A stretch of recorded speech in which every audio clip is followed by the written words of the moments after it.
So first of all, a very warm welcome to everyone here. We have about roughly 20 people in the room and about 20 online.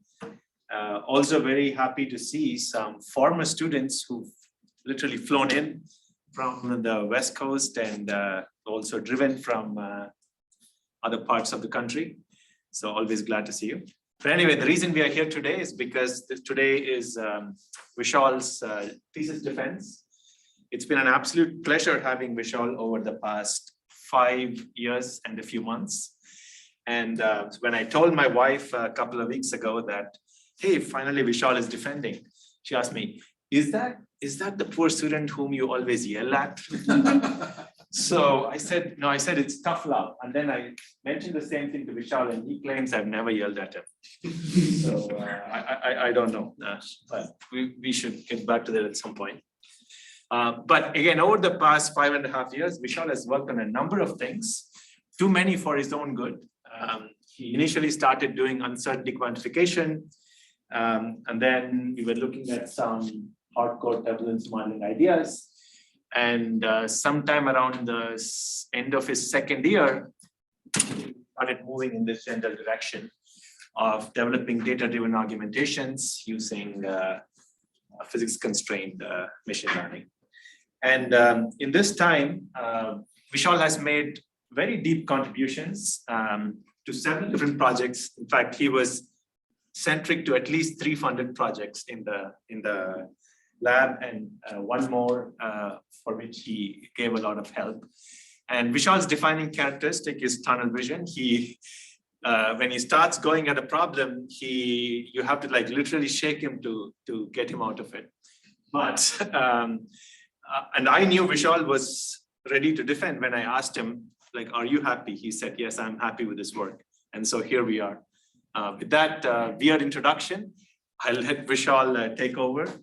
And procedurally, we still have to wait for Eric Johnson. I'm on, you can go ahead. Sorry about that. All right, everyone's here. So yeah, Vishal, you have roughly 45 minutes to present your work, following which we will have an open session, which anyone can ask questions in. And even during his talk, if you have a pressing question, which is quick, please go ahead and ask. And there aren't too many people on Zoom, about 20, maybe 30 people on Zoom. So you can unmute yourself and ask as well. But if you have detailed questions, you can do it in the open session. After the open session, there'll be a closed session with the committee. All right. Good morning, everybody. Welcome to my PhD dissertation defense. I'm Vishal Srivastava, and today I'll be presenting on generalizable driven model augmentations. So, to give you some motivation, for several applications involving design and optimization, or something like digital twins, we find that high fidelity simulations are prohibitively expensive, whereas reduced fidelity models are not sufficiently accurate. And what we intend to do here is we want to improve their predictive accuracy via data-driven methodologies. So what we're trying to do is, suppose we have a reduced fidelity baseline model given here by RM, where U tilde M are the model states, Xi are the model inputs. So for example, the mesh information, the boundary conditions can be encoded in Xi.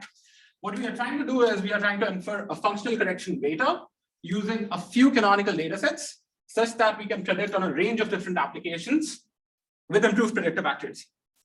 Now, I should mention here that existing data-driven methodologies find it very difficult to generalize well beyond geometries and operating conditions that were used in training them.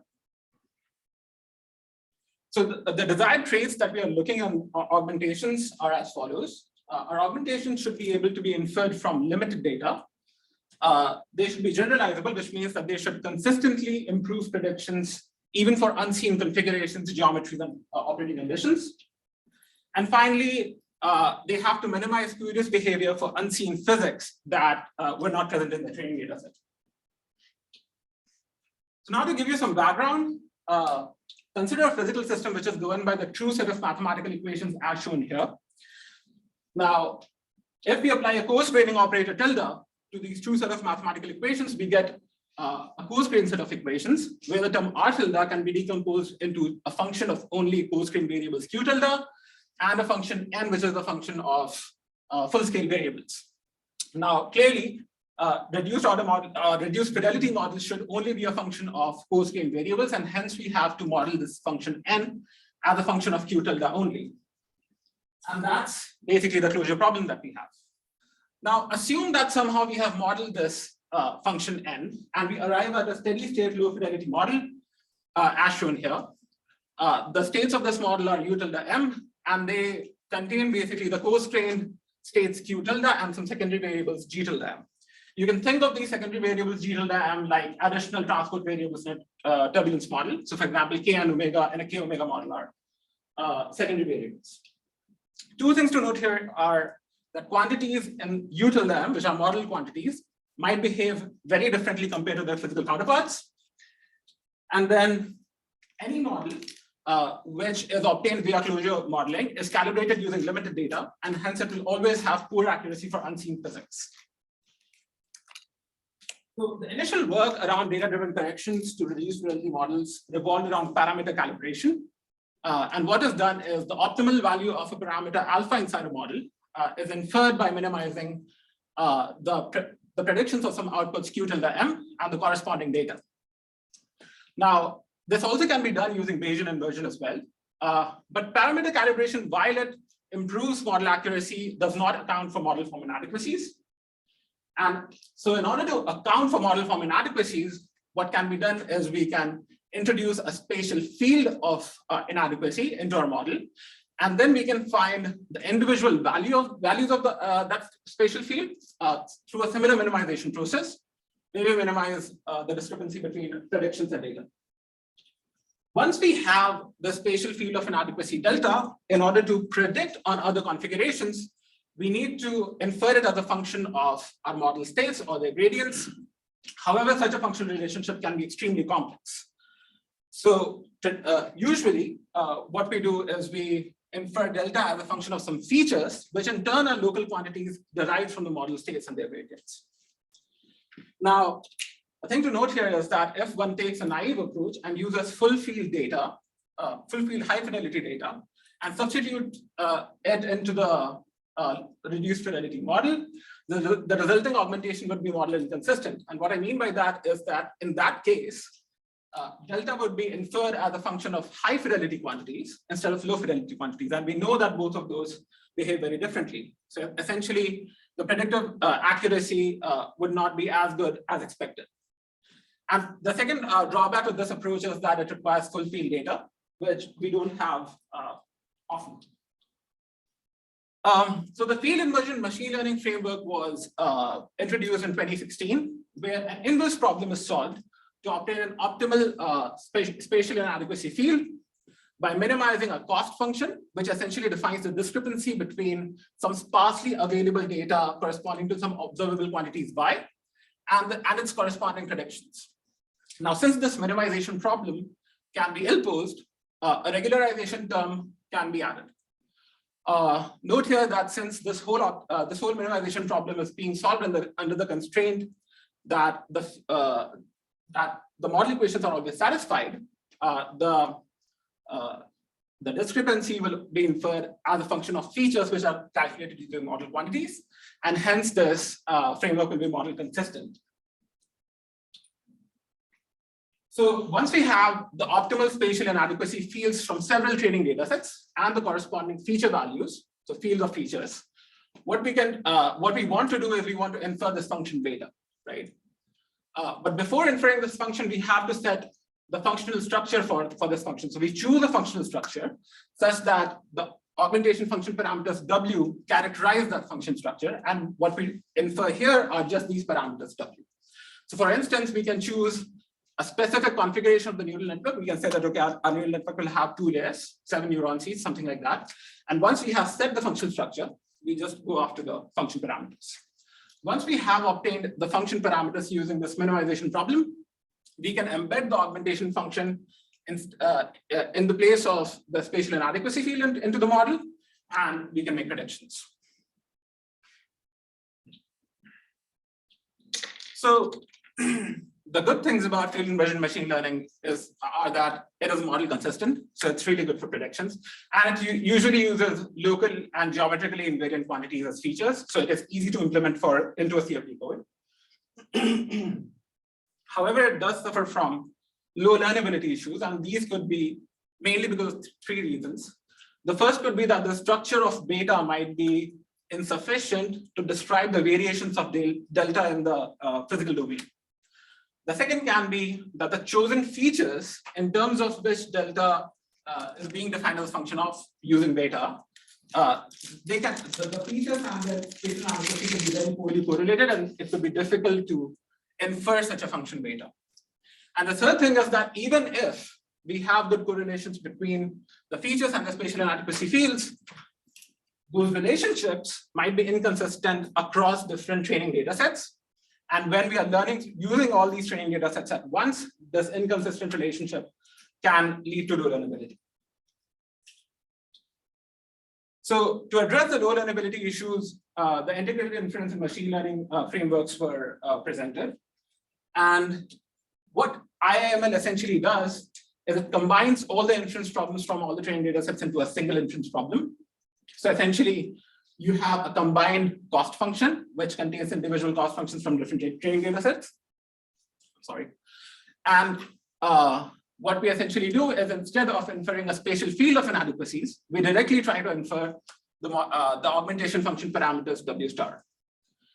Now, I should also note here that this basically requires you to embed the augmentation function into the model before you do the inference process. But it does provide a strong coupling between inference and learning. So you obviously have the best possible learnability.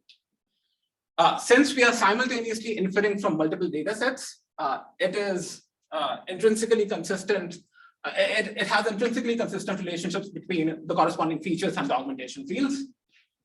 And finally, you can also very easily adjust importance for each data set using that parameter alpha k. The only drawback of this technique is that you don't get any feedback about how good your function structure is or how good your features are, unless you repeat the process again with a different function structure or a different set of features.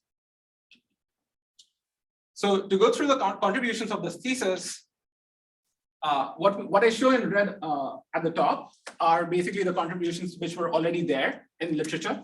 So basically the FIML framework and the IML framework.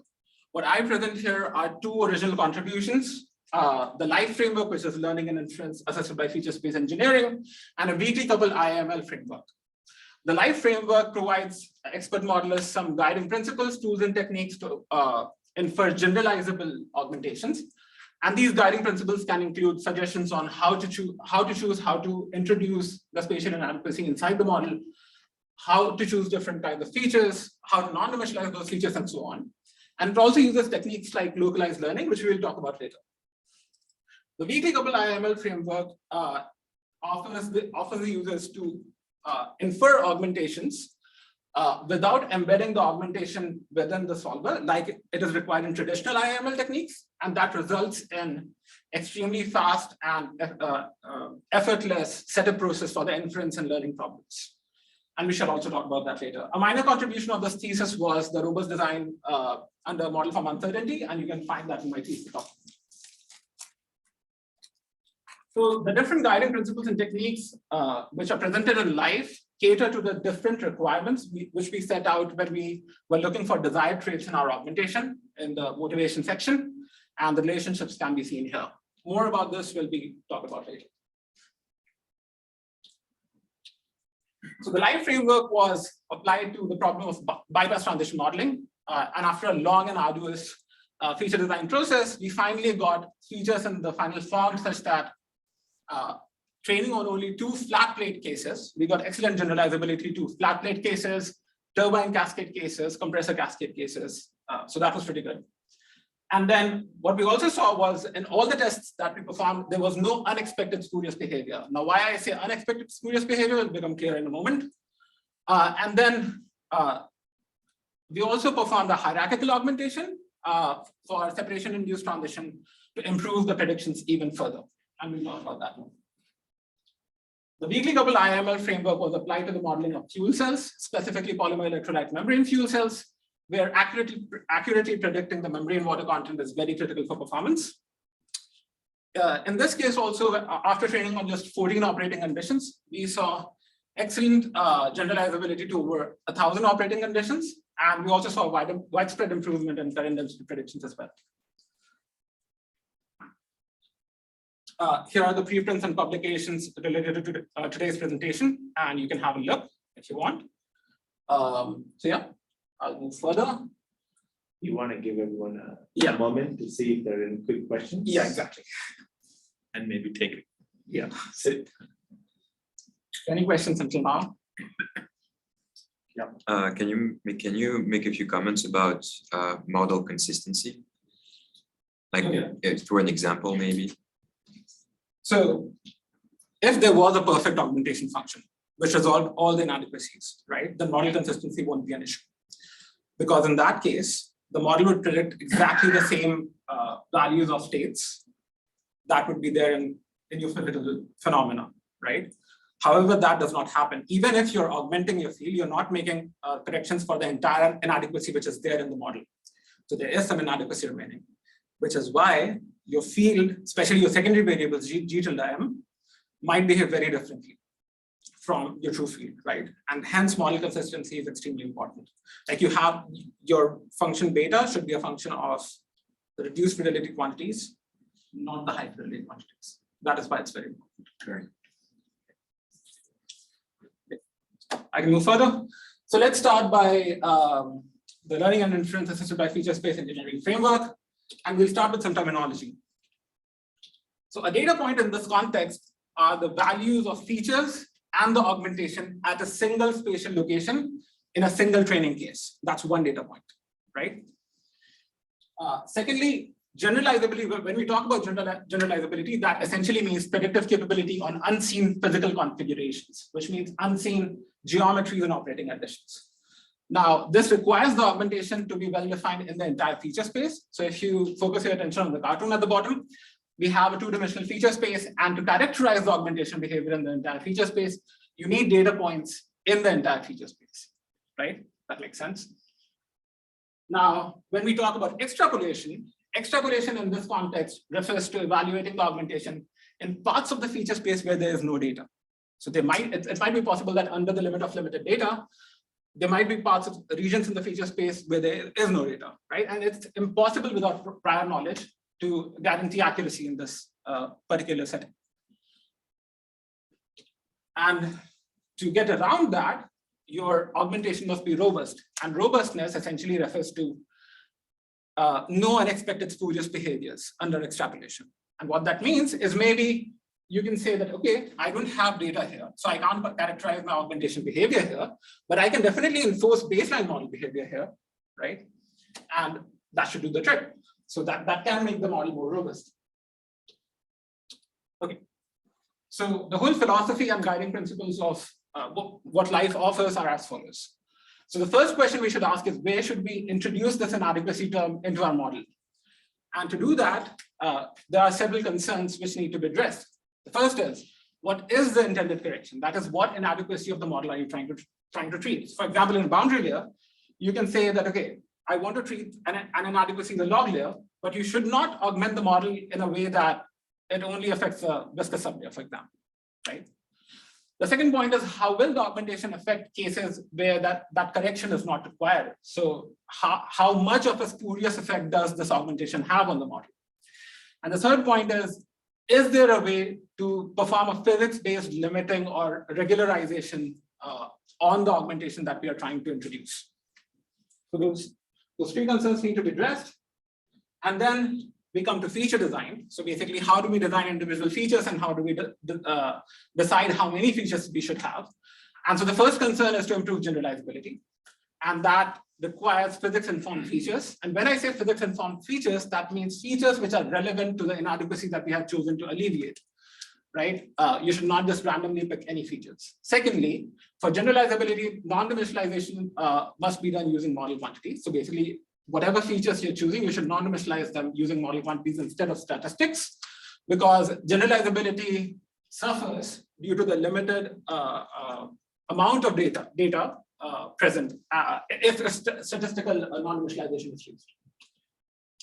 The second concern is to minimize extrapolation, and that requires a bounded feature space. Now, why do we require a bounded feature space? That is because if your feature space is unbounded and you have a limited amount of data, then there will always be feature space regions where extrapolation can happen, right? And we don't want that. We want as bounded a feature space as possible. And then the second part of this is that we need a parsimonious set of features, which essentially means that your feature space should be as low dimensional as possible. Because you can imagine that if you have limited data, then a high dimensional feature space would be much harder to populate compared to low dimensional feature space, right? However, if you have to ensure predictive accuracy, you must ensure one-to-one features to augmentation map. Now, what do I mean by that? By that, I mean that if you're trying to calculate the augmentation function in a given part of the feature space or at a given point in the feature space, that point should not correspond to different physical conditions which require different values of augmentations, right? So essentially, you should have enough features to characterize your physical conditions required, but you should not have too much, right? And then we should also have features in appropriate functional forms. And that is illustrated using this figure. So assume that we have some hypothetical augmentation beta in terms of features eta, and basically this feature is some physical quantity Q, right? It's nicely behaved, it looks good, everything's fine. However, if you just change your feature to Q cubed, basically you haven't changed your feature itself, you have just changed the functional form which was being used, right? What happens is everything gets squished to one side, and your augmentation function will have to resolve a lot of behavior in a very small part of the feature space. So it makes harder for the augmentation function to resolve all this behavior. So even the functional forms that you're choosing for your features can affect the quality of your augmentations. And the final thing is what function class to use to characterize this augmentation. Now, if you have data in the entire feature space, no problem. You can use neural networks, you can use decision trees, you can use custom-built functions, anything. However, most of the time, that's not the case. Most of the time, you have limited data which does not span the entire feature space, and then localized learning becomes crucial. And what localized learning means is that you should learn only in the vicinity of the data points and leave the other regions of the feature space alone. Don't modify them. A very simple way of doing this is by just creating a grid in the feature space, and then you can have individual augmentation function inside each of these grid cells. And then you only change the augmentation functions within cells which contain data points. A very simple, crude, but effective strategy of localized learning. All right, so we apply the life framework to bypass transition. What bypass transition is basically a transition from lambda boundary layers to turbulent boundary layers due to external factors, right? It's not due to linear instabilities, but external factors, and the causes for it include freestream disturbances, flow separation, surface roughness, impinging weights, and so on, right? What should be noted here is that different physical mechanisms of bypass transition so basically different causes are associated with different physical mechanisms, right? So for example, if the bypass transition is being caused by freestream disturbances, the mechanism is through the receptivity of fluctuations in the lambda boundary layer to those disturbances. As these fluctuations keep on growing and grow into the nonlinear regime, turbulence slowly sets in and you have fully turbulent flow. That's how the transition takes place. On the other hand, if you have transition due to flow separation, it is mainly driven by the Kelvin-Helmholtz instability at the edge of the separation bubble. Right. Now, Rand's predictions for bypass transition rely mainly on empirical correlations between different flow quantities and what the momentum thickness Reynolds number is at the transition onset. Right. And we shall use this too. All right. So for this application, we just took the Wilcox's 1988 K omega turbulence model, and we introduced an intermittency term, as many authors before us have, right? So what this intermittency term does is it modulates the production of turbulent kinetic energy. And basically, we have an additional transport equation for this intermittency, as shown here. Now, this transport equation was inspired by Durbin's model of 2012. However, you'll notice that we have introduced our augmentation function instead of a gamma max term, which was a constant in Durbin's model, right? Now, what this does is, since the source term has a beta minus gamma inside it, gamma has to follow beta closely because the intermittency term should, basically the transport should balance, right? So what the intermittency transport equation does is it smoothens out the augmentation field into the intermittency field, which is exactly why we don't just multiply beta directly there. Your beta field could have jumps, discontinuities. You don't want that. You want a smoothed field for improved numerical stability. All right. Also, we know that intermittency is physically bounded between the values of 0 and 1. And so we have a natural bound for our augmentation, right? So we assume that our augmentation is limited between 0 and 1, and this limiting is used when we infer this augmentation. So clearly, a careful introduction of the augmentation term is essential because let's say if I didn't introduce my augmentation here, but rather multiply it to the whole source term, it would be extremely difficult to limit it in this way, and it would be extremely difficult to infer good augmentations. All right, so now that we are done with introducing the inadequacy into the model, we can go on towards features, the design of different features. And the first feature obviously has to be to determine transition onset. And as I said before, we have to use the momentum thickness Reynolds number for this purpose. However, momentum thickness Reynolds number is not a local quantity, it's an integral quantity, right?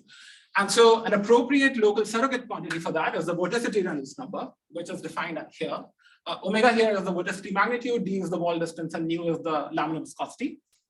Now, a good thing about the vorticity Reynolds number, as has been noted by several authors before, is that the maximum value of vorticity Reynolds number in the wall normal direction actually corresponds or approximates the momentum thickness Reynolds number pretty well, right? For zero pressure gradient boundaryless, by the way, I should mention.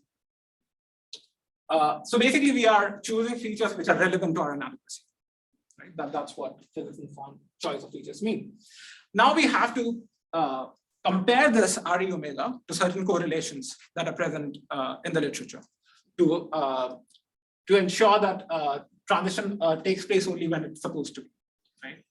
So we have this correlation from Fraser and Clark where they define the transition momentum thickness Reynolds number as a function of laminar viscosity and freestream specific dissipation omega infinity.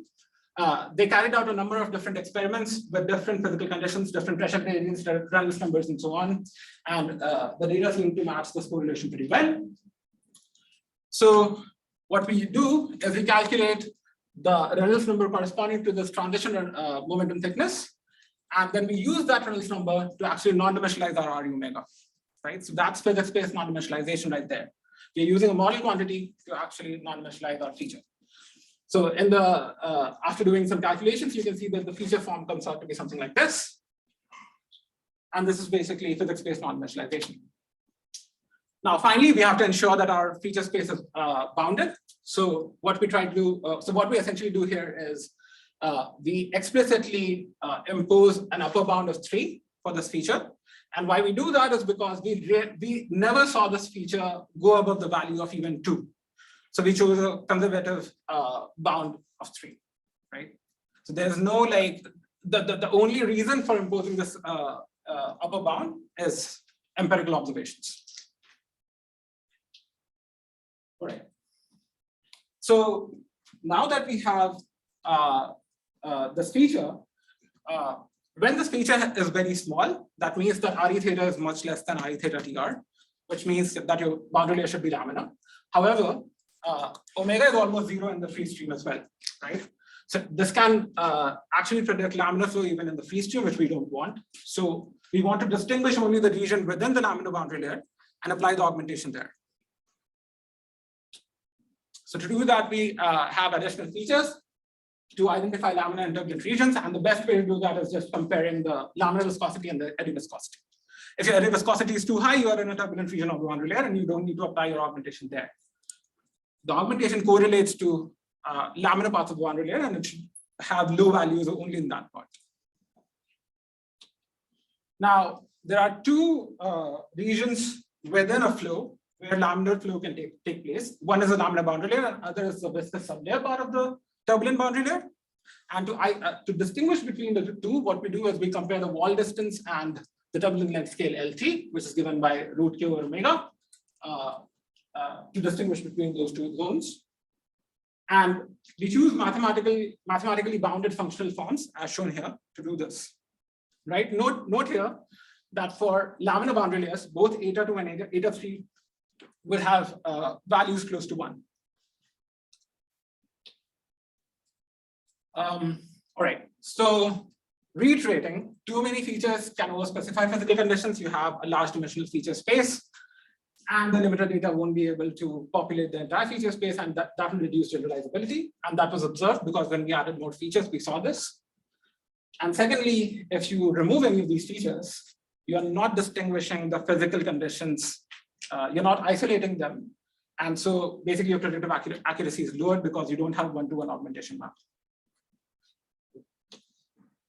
All right, so once we are done with feature design, we have to choose a localized learning technique. And the technique used here was, as I said before, we discretize our entire feature space. This is a cartoon describing a two-dimensional feature space. We have a three-dimensional one, but it works in the same way.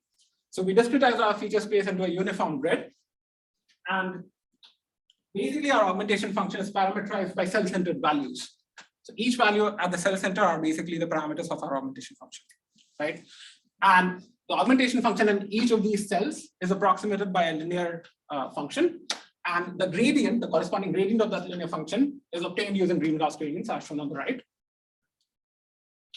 Now, two things to note here is that this approach is intractable for a large number of features for the simple reason of cursor dimensionality, right? Too many dimensions, it's hard to produce a sufficiently resolved mesh for too many dimensions. And then the choice of grid resolution is very important. And it is very important because if your grid in the feature space is too fine, then basically only very small parts of the feature space will be changed because there's limited data, and most of the feature space will remain unaffected, and so your generalizability will suffer.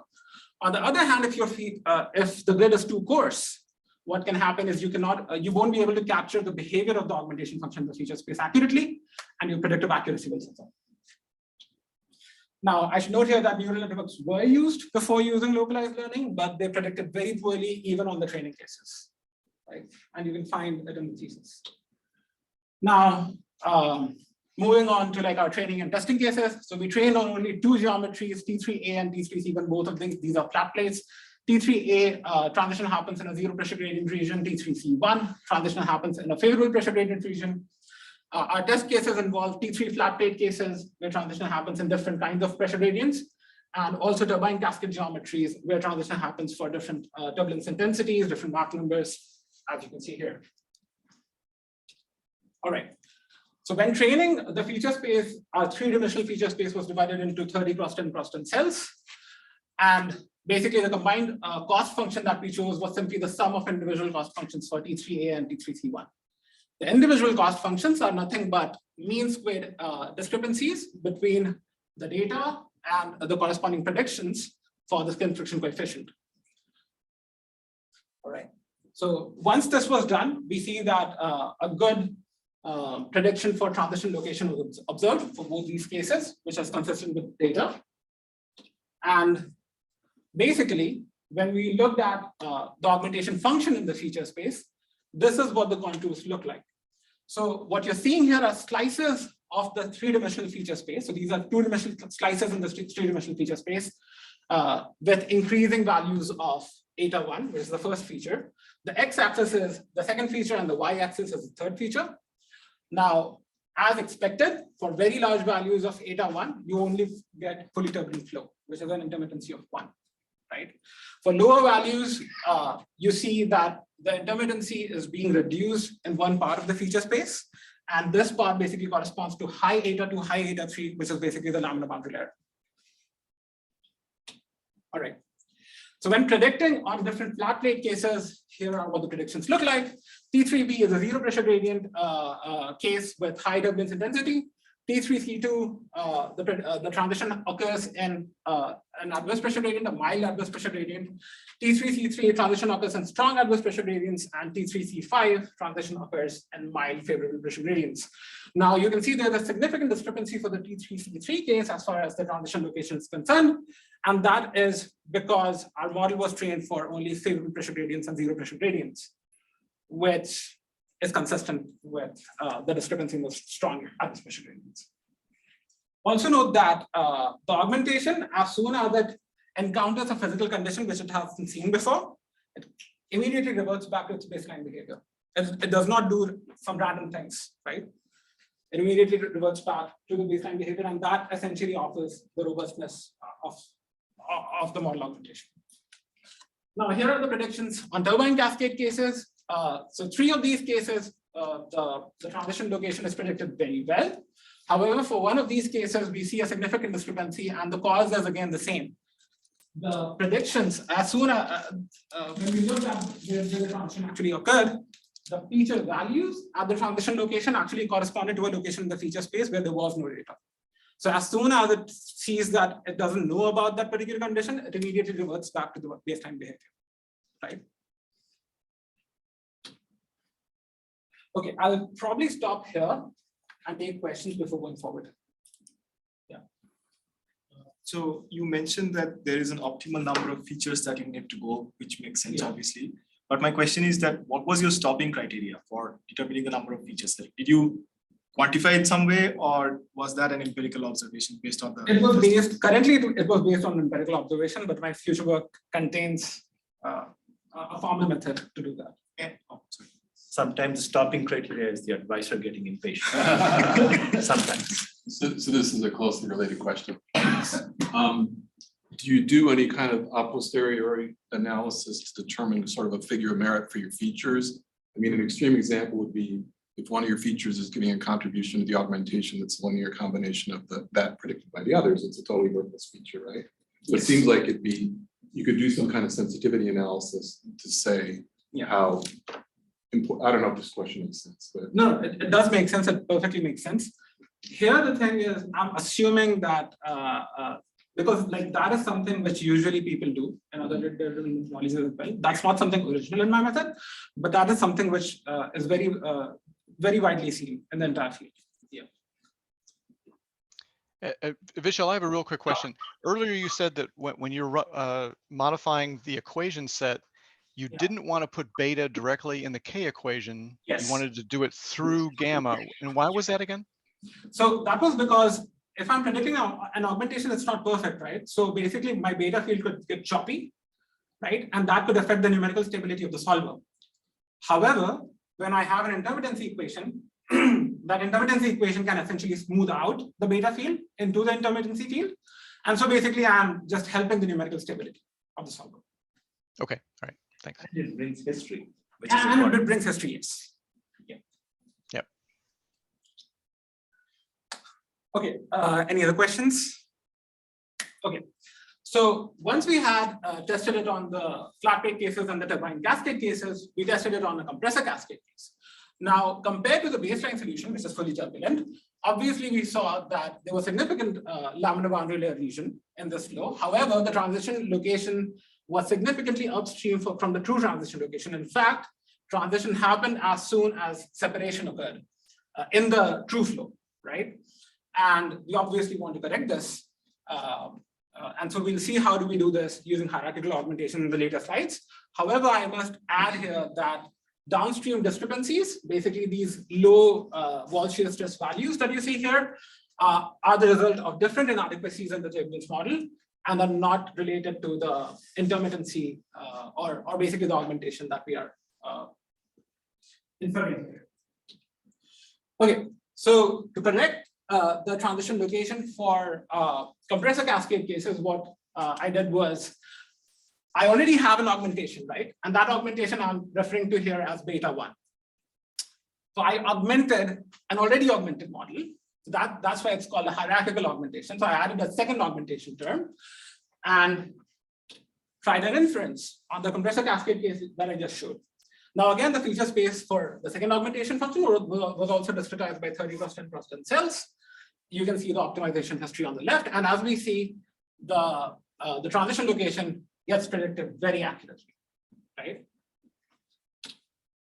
Okay, now when I tested the augmentation, the two augmentations together for another compressor cascade case, again, we see a good correction between what was the prediction using only beta 1 and what was the prediction using both beta 1 and beta 2 together.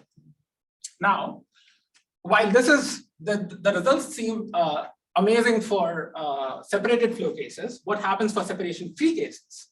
So the black dotted line that you see for the flat plate case on the right is basically the prediction using just beta 1.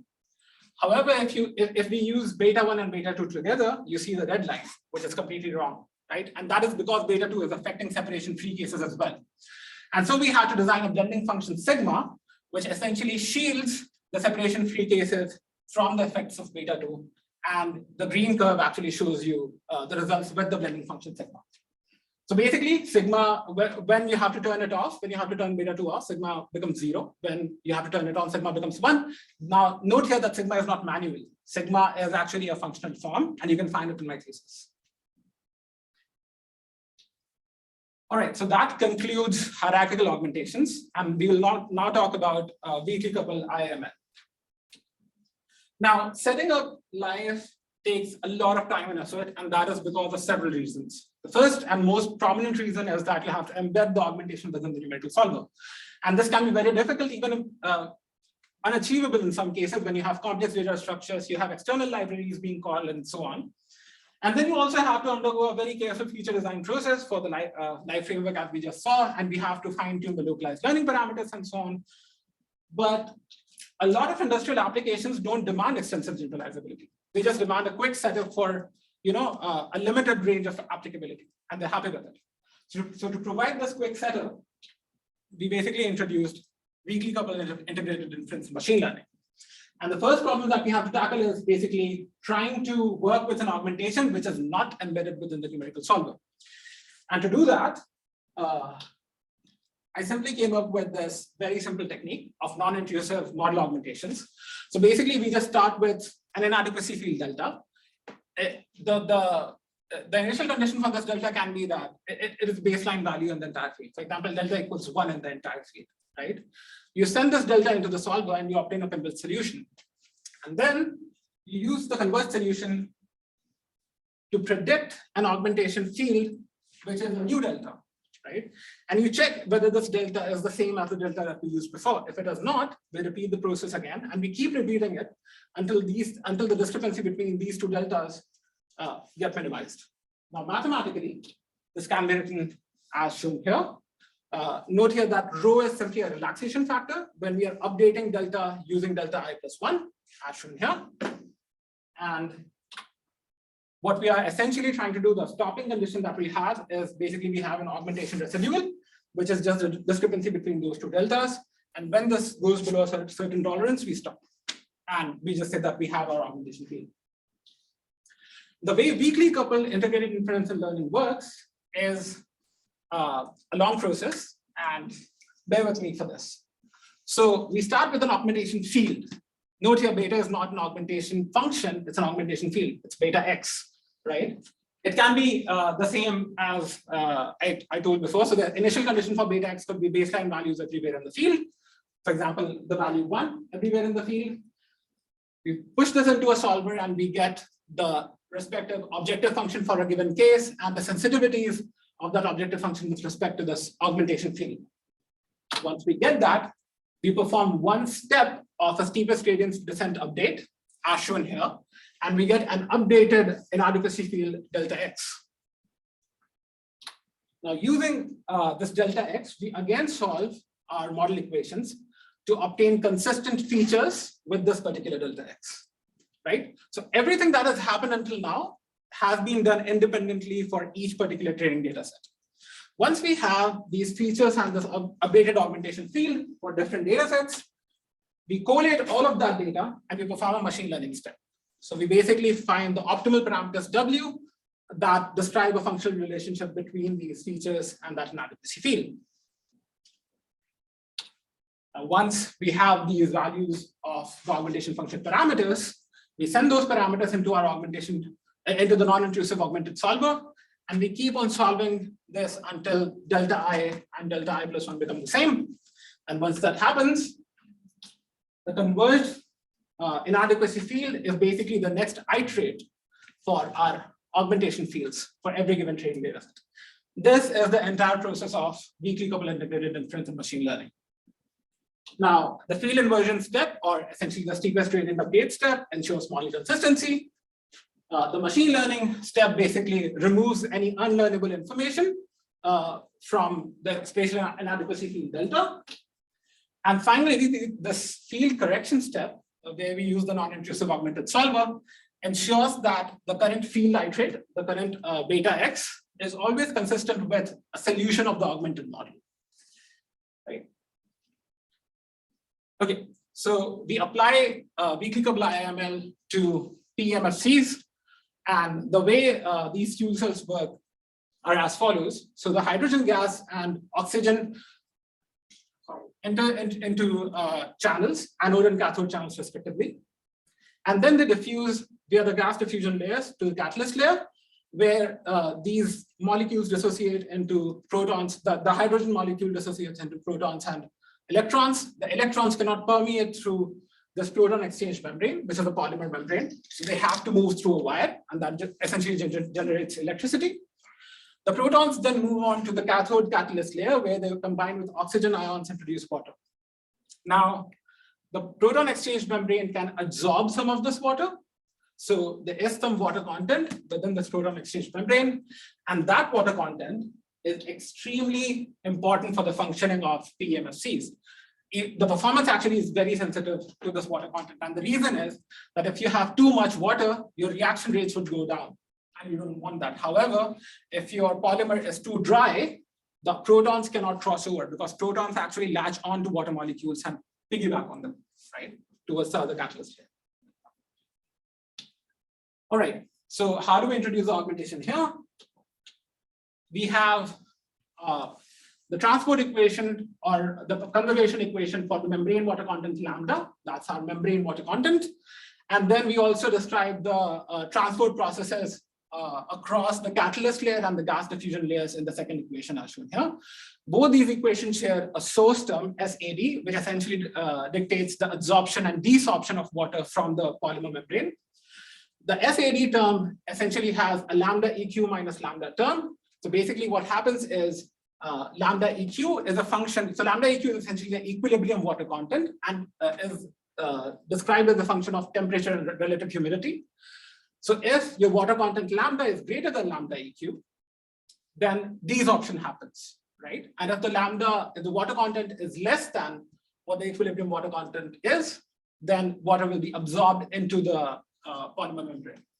So what we did was we just augmented this lambda EQ term here and tried to find a functional relationship there. Now, the inference associated with this augmentation used data from 2D simulations of a fuel cell from Toyota Mirai. 1,224 operating conditions were available in the dataset, but we only used 14 of those for training, and the rest were used for testing only.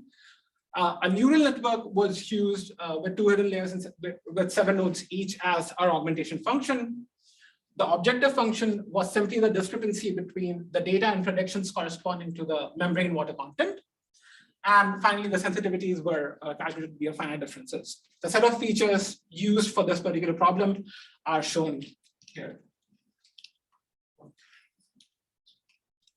So when we see, after we perform the inference, the results that we see over the training data set show us that across most of the configurations, the predictive accuracy in fact improves.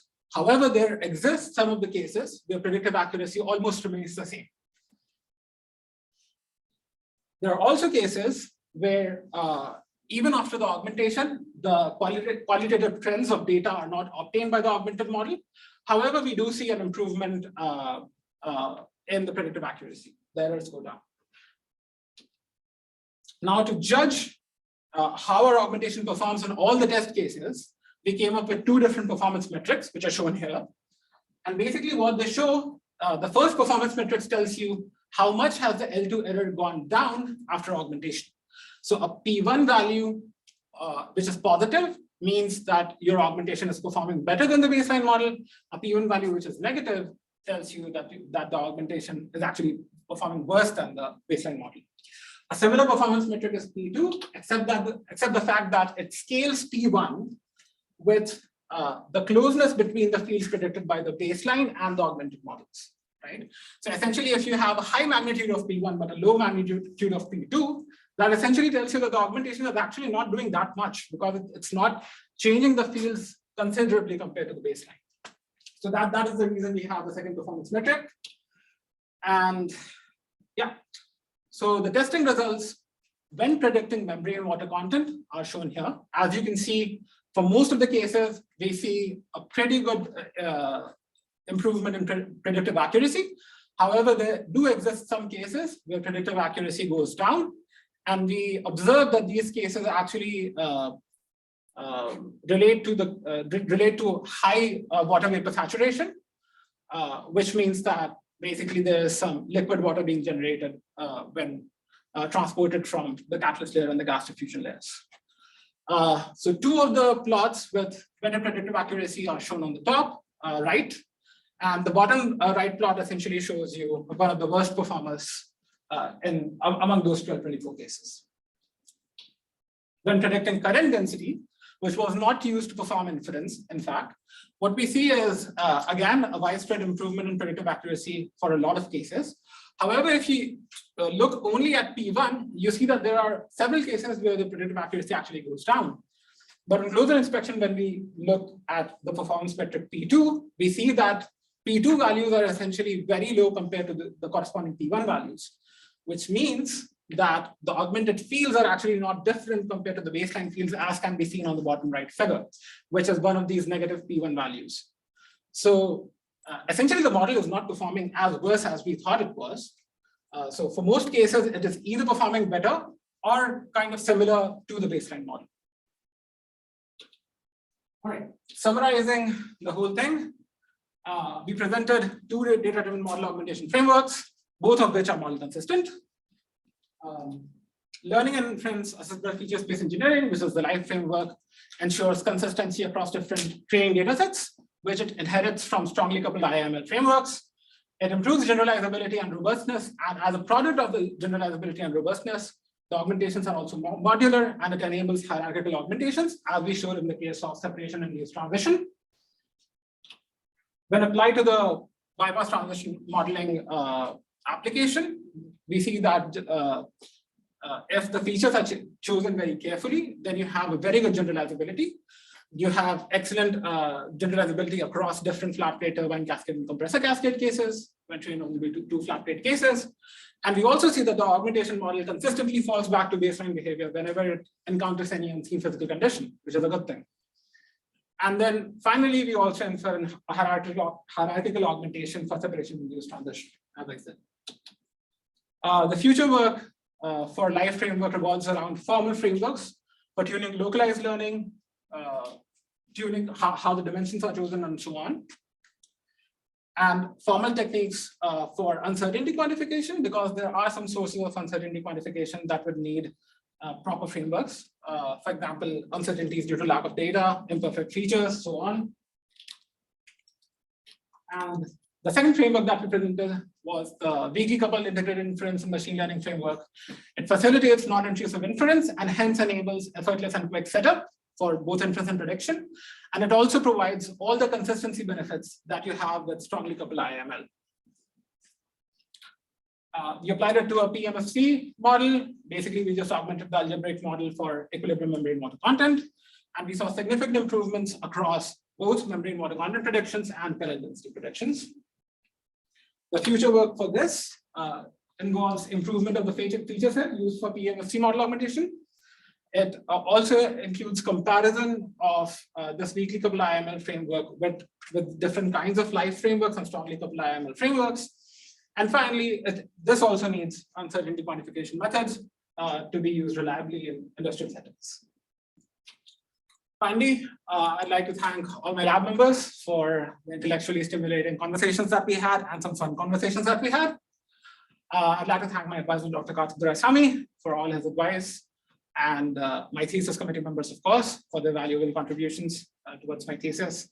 I'd like to thank my parents for their constant motivation support and their emotional support.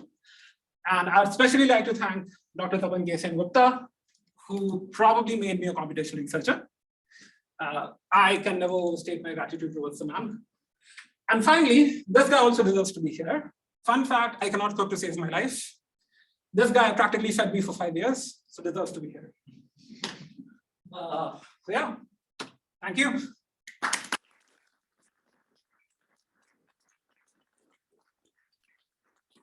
taken a long time. You were maybe a few minutes over, but we had questions for a few minutes, so you were right on time.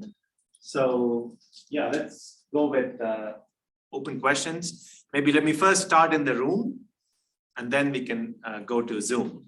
So. Yeah, so in the live framework, you mentioned about the blending function sigma, and you mentioned that you could turn it off or turn it on by. Yeah, it's automatic. Okay, I'll show you what that looks like. I have backup slides. Okay, this is it. This is what sigma looks like. Yeah, so how do you decide to turn it on or turn it off? Like what? I don't decide it. It's an automatic switching function. So it checks what this F sigma is. Based on that value of F sigma, it automatically decides whether this is a separation free case or whether it's a separated case. I don't have to do anything. So basically there's this blending function which decides everything. Thanks. Again, a lot of reasoning behind. There's a lot of reasoning behind this. There's just a lot of modeling and a lot of like this wasn't easy to achieve. Yeah. Yeah, I guess kind of along the same question, is there a logic behind having it be a product of augmentation functions as opposed to a Yes, sum? actually there was a logic, and the logic was that if you add the two augmentation functions, what could happen is if you have a low value of beta 1, so let's say the beta 1 value is 0.5 and the beta 2 value is also 0.5. Combined together, they will predict a value of 1, which means turbulent flow. We don't want that. We want to reduce our intermittency in the laminar regions, right? So that is the reason I multiplied this. And the follow-up question to that, so you have two beta ones and beta, like you have beta 1 and beta 2. Yeah. Would you like how do you like? I mean, would there be like a beta 3 or like how do you? So for example, I have right now modeled freestream disturbance-based transition and separation-based transition, right? What happens if a roughness element gets in? I as well have a beta 3 there. There could be, right? So the product is tied to your normalization. Exactly. Cool.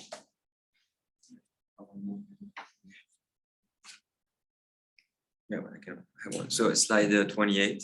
Okay, very specific.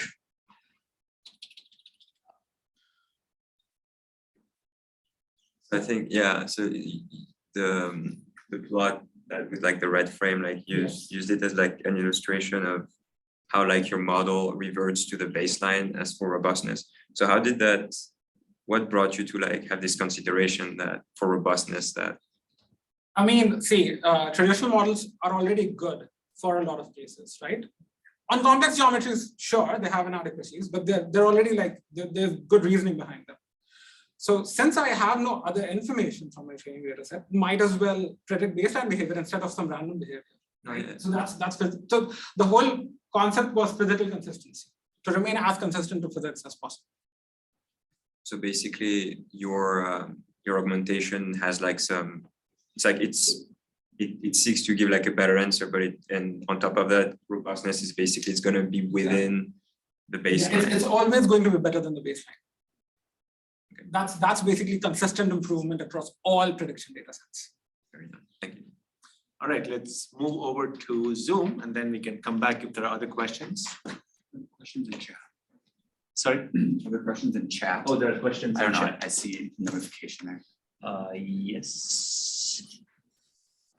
No, they're just congratulatory comments. Thank you. Which is well deserved. But yeah, I just want to see if anyone on Zoom, we have about 20. Oh. I have One a is just to question. jump in, or someone has their hand raised, I see. Oh, sorry, being a bad moderator here. Yeah, Shawu, go ahead. Thank you, Vishal, for this stunning work. This is really awesome. You know, my knowledge on these field inversion machine learning is just mostly restricted to the works, 6 years ago, and I have so many things I need to catch up. This is great. It's really great. So I have an open question. Actually, I don't have an answer to this. I want to ask you. So, what do you think about the machine learning model, building machine learning data-driven models for turbulence modeling would be in sort of the 10 years? Is this going to be, let's say, given your framework, let's scale things up, let's getting more data and building bigger models and try much harder applications and building large impact, or we should try to minimize, maybe take a little bit step back minimize the use of machine learning model, perhaps just by some smart ways, with strong domain expertise to tune our features, and try to minimize the side of impact or use of machine learning. Which one do you believe? I would say it's a path in the middle. So it's not like you can have one machine learning model which can solve turbulence. That's stupid to imagine, in my opinion. Stupid is the right word, yeah. So what I would rather have is like a bunch of different modular machine learning models. So for example, in my hierarchical augmentation, you can use either beta 1 or you can use both beta 1 and beta 2 if you want, right? So you have these several modular machine learning models which actually work well under different circumstances. And then depending on your application, you choose to either use them or not use them, right? So I think that will be the state of the art in the coming 5 to 10 years. Awesome, thank you. And the second approach is what Vishal took, right? The reason, so Vishal, just to give a little more perspective, it's a discussion, so I can actually say something. The reason why he came up with this is because machine learning did not work. Yes. Even with the model consistency, even with everything else that we tried, sticking a neural network in this application, the only contribution it did was it wasted 1 year of your time, right? But it also helped you get here, right? So the nice thing I see is this is hardcore data-driven modeling, where the emphasis is on modeling and on data. And you don't have to use the word machine learning. It's one small tool that lies somewhere. Yeah. And for turbulence, in my opinion, I don't think it is going to change. But there may be many other applications where you can try more. Anyway, sorry, but it's a discussion point. Any other questions? Chris, Ramsey, you had Eric Parrish had a question. Eric? Can you hear me? Yes. Yeah, so I was wondering if you could talk a little bit about the localized learning. So in particular, at least in your slides, right, you describe things as kind of like a Cartesian grid. And as you get to obviously like anything past, 4 or 5 dimensions, like kind of how does that work? And then kind of on top of it, right, this idea of, like defining where you have data when you get to anything in higher dimensions, that just kind of dies. So what's your thoughts on that? So you actually hit the nail right on the head. That is a major challenge, and I have detailed discussion on that in my thesis. Very detailed discussion, in fact. But I'll share a few things right here. Let me go back. Okay. So in this slide, so I was talking about like localized learning can be done using a Cartesian mesh, right? However, there are several other methods. So for example, you can introduce artificial data points in your feature space, right? And then you might have as well train a neural network, but that neural network will have to be ridiculously over-parameterized, because I've tested this, and it requires a lot of parameters to actually get locally correct behavior.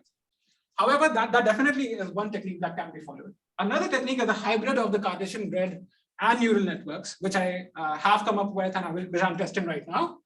And that actually can cater to say up to 5, 6, maybe 10 dimensions even, right? But not to very high dimensions.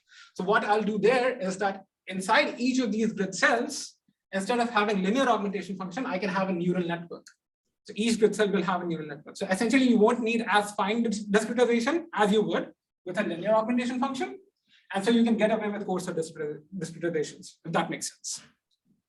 That makes sense. So just kind of a quick follow-on question. Have you explored non-orthogonal Cartesian grids, right? Like I would imagine that in graphical data set, you have these interesting slices of feature space where you have data. Exactly. Excellent question. And the thing is, I also had to keep the computational efficiency as much as possible, because these augmentation functions have to be calculated at every spatial location, at every solver iteration across the entire physical domain.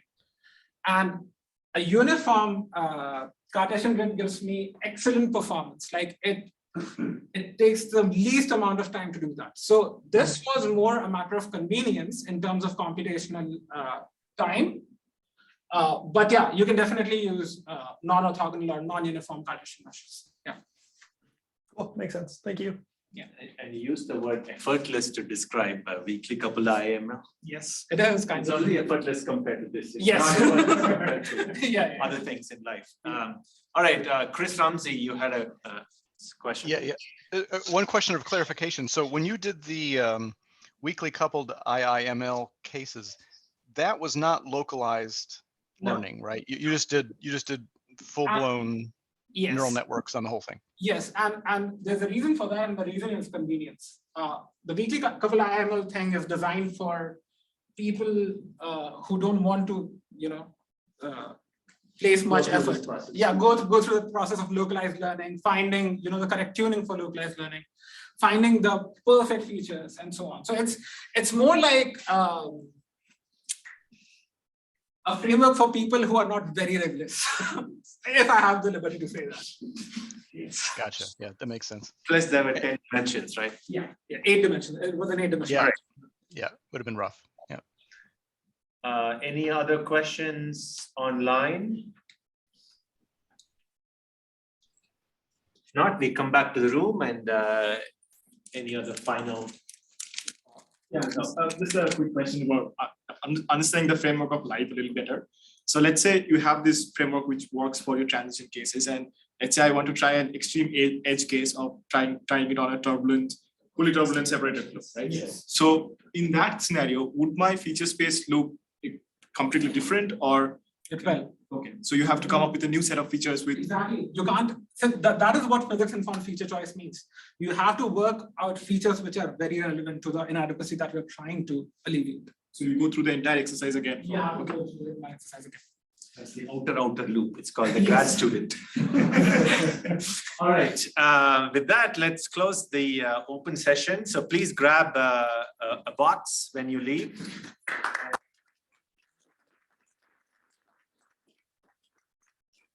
Yeah, and everyone except the committee on Zoom can say goodbye. Thank you for attending.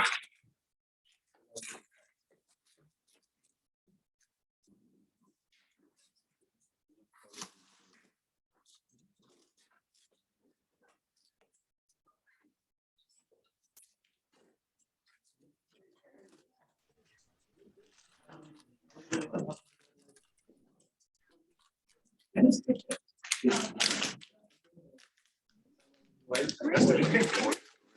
I'm working for target. So